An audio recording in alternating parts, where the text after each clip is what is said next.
apa kabarnya hari ini? Masih baik-baik aja kan? Di video kali ini kita melanjutkan cerita Donghua, Battle Truck Devon. Oke, nggak usah lama-lama lagi, kita langsung aja ke ceritanya. Saat melihat para Raja Roh ini yang telah Xiaoyan bunuh dengan tangannya sendiri hingga hanya tersisa hati biru, sekarang mereka muncul kembali seolah-olah tidak terjadi apa-apa. Sehingga Xiaoyan bertanya-tanya, sebenarnya metode apa yang telah kepala divisi kehancuran gunakan untuk terus membangkitkan para Raja Roh ini? Seolah-olah mereka abadi. Saat memikirkan hal ini, teratai murka Buddha 3 warna milik Xiaoyan langsung menyelimuti area tersebut, tetapi di bawah kendalinya.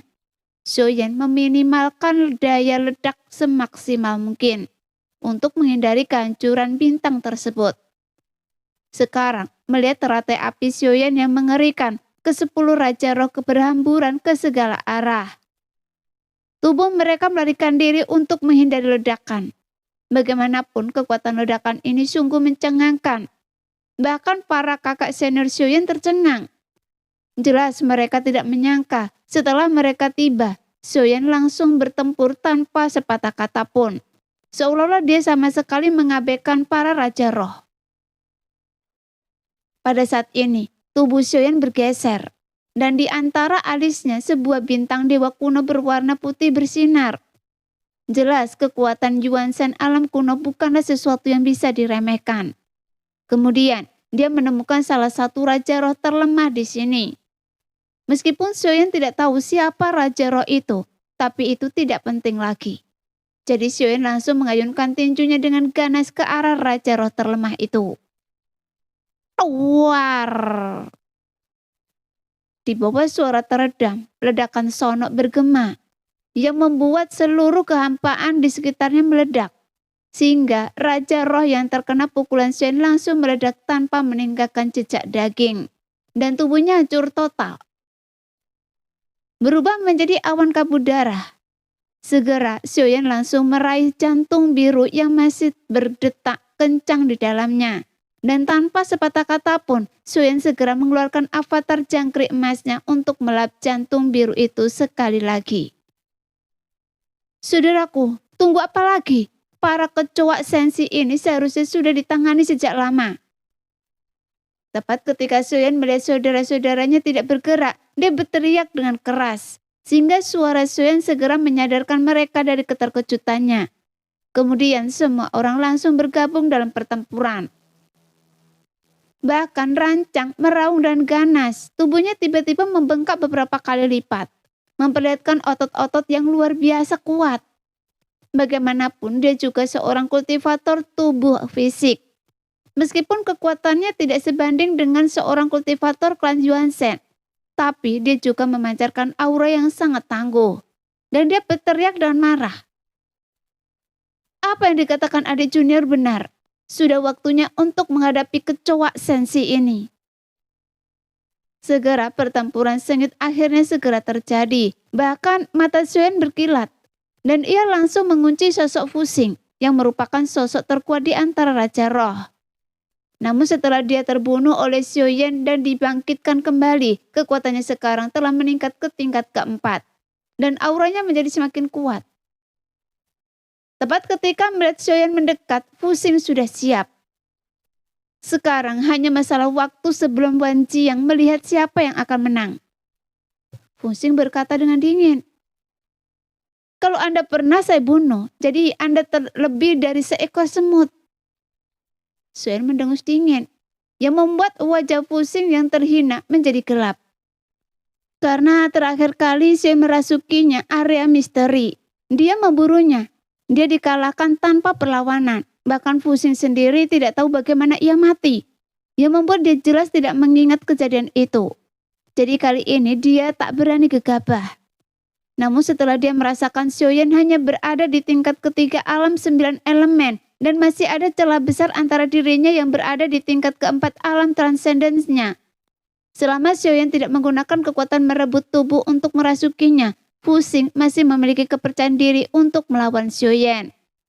Hanya saja sebelum Fu Xing sempat menyerang, Xiaoyan melesat di depannya dengan kecepatan yang luar biasa.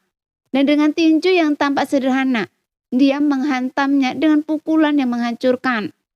Bagaimanapun itu adalah kekuatan tinju Yuan Shen alam roh kuning. Meskipun Fu Xing seorang pria yang dikenal hanya dengan kekuatan tubuh fisiknya, tetapi wajahnya memucat saat melihat kekuatan tinju Xiaoyan. Jadi dia segera menggunakan beberapa perisai cahaya di hadapannya.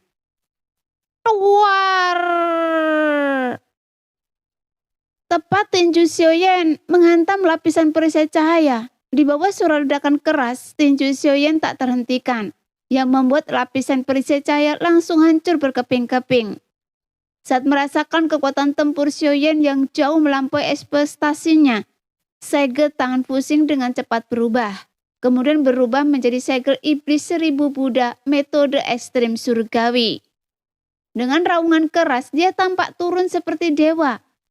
Segera Fu Xing mengangkat segel Dharma Agungnya dan melesat ke arah bayangan tinju Xiaoyan. Ini adalah keterampilan yang ditinggalkan Sesun. Tapi sekarang, sepertinya Anda tidak bisa melepaskan 1% pun kekuatannya di tangan Anda. Xiaoyan mencibir sambil menatap serangan Fu Xing dengan tenang, seolah-olah gerakannya tak tergoyahkan. Kemudian Xiaoyan mengepakkan tinjunya di pinggang sebelum melepaskan semburan kekuatan lain yang mengguncang bumi, sehingga segel iblis 1000 Buddha milik Fu Xing tampak rentan dan langsung dikalahkan. Sepertinya alam transenden tingkat keempat Anda agak lemah. Pada saat ini gerakan Xiaoyan tampak seperti berjalan di kehampaan, tampak lambat dan anggun. Namun, setiap kedipan gerakannya mampu mengimbangi Fu Xing. Bagaimanapun Xiaoyan pernah menghadapi 3 master tingkat kelima yang sebelumnya.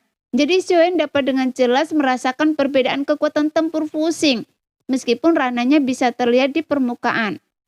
Tapi kekuatan tempurnya benar-benar tidak sebanding dengan ranahnya. Sama seperti Fu Xing saat ini, Xiaoyan tidak merasakan bahaya darinya. Pada saat Fu Xing terus mundur, dia mendengar sebuah raungan dan semburan cahaya biru tiba-tiba melesat ke langit. Dan itu adalah Ningyo yang sedang menghadapi 3 pasukan dewa dan terjebak dalam pengepungan. Namun setelah dia menelan sesuatu dalam situasi ini, benda itu menciptakan dampak yang kuat dan langsung mengguncang 3 pasukan dewa dengan aura iblis yang melonjak. Bahkan tubuhnya menjadi hampir tembus pandang. Tepat ketika melihat transformasi iblis itu, pupil Xiaoyan sedikit menyipit. Karena bentuknya yang tembus pandang bersinar dengan cahaya biru, menyerupai bintang. Dan tubuhnya juga memancarkan kekuatan aneh. Meskipun Nengyo menggunakan teknik yang sama dalam pertempuran, tapi kali ini serangannya dipenuhi dengan cahaya bintang biru, yang membuat 3 dewa terpental mundur dan menyemburkan darah. Pada saat yang sama, Fu Xing yang berdiri di hadapan Xiaoyan menyaksikan kekuatan Nengyo yang meningkat. Sebuah pil biru tiba-tiba muncul di telapak tangannya. Meskipun mereka telah meminumnya sebelumnya, tetapi kali ini tampaknya pil biru itu berbeda. Yang lebih dahsyat lagi, pil itu memberi serangan para raja roh kekuatan aneh yang terikat aturan. Pada saat ini, Fu Xing mengangkat tangannya dan menelan pil biru di telapak tangannya. Kemudian ia menatap Xiaoyan dengan tatapan sinis. Anda adalah reinkarnasi yang mulia, tapi Anda mungkin tidak berarti apa-apa di hadapan Tuan kami. Tuan, saya mohon berikan saya kekuatan untuk membunuh orang ini. Dengan Ningyo yang terlebih dahulu menguji efek obat biru itu, Fu Xing langsung merasa percaya diri, sehingga para raja roh lainnya juga segera mengeluarkan pil biru, kecuali mereka yang dibunuh Xiaoyan secepat kilat. Kemudian semua orang menelan pil biru itu. Segera 9 sinar biru melesat ke langit, dan seketika kabut biru yang tak terhitung jumlahnya menyebar meliputi area tersebut.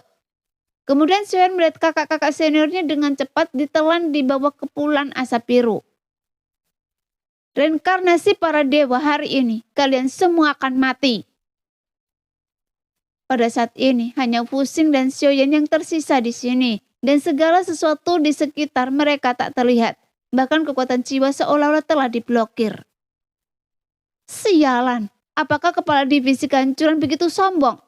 Mereka seharusnya tidak bisa campur tangan dan memberikan pil-pil ini. Apakah mereka tidak dibatasi? Memikirkan hal ini, Shen menunjukkan ekspresi bingung dan mengabaikan ejekan pusing. Sebaliknya dia terus merenung. Mengapa Chang Messi berani melakukan ini? Karena ini bukan lelucon belaka. Ia telah memberi orang-orang ini kekuasaan melalui suatu cara. Kemudian Shen perlahan mengangkat kepalanya dan menatap pusing. Matanya dipenuhi kebingungan yang semakin dalam. Tapi meskipun mereka telah menganugerahkan kekuatan aneh kepada mereka, bisakah mereka benar-benar membunuh saya? Apakah mereka mencoba membunuh saya? Shen bertanya pada diri sendiri. Tepat ketika pusing melihat Xiao Yan tertegun, dia mencibir, kemudian mengangkat tangannya dan menampar Xiao Yan. Segera kabut biru tiba-tiba melonjak dan berubah menjadi telapak tangan raksasa yang dipenuhi cahaya bintang biru redup, seolah mampu menghancurkan semua hukum. Perjuangan Anda sia-sia, sekarang Anda harus mati hari ini. Namun, meskipun menganggap Xiao Yan sedang berjuang, Xiao Yan tetap tak bergerak sambil memegang dagunya. Kemudian saat tatapannya jatuh pada telapak tangan raksasa itu, tiba-tiba kilat merah menyambar liar di sekelilingnya. Dalam sekejap tubuh Xiao Yan meledak. Kemudian kabut darah keemasan mengembun dan berubah menjadi Yuan Shen super raksasa setinggi jutaan kaki. Saya tidak begitu mengerti gerakan ini. Gumam Xiao Yan menggemakan kata-kata pusing yang ragu. Demikianlah cerita hari ini. Kita lanjut lain hari ya guys ya. Bye-bye.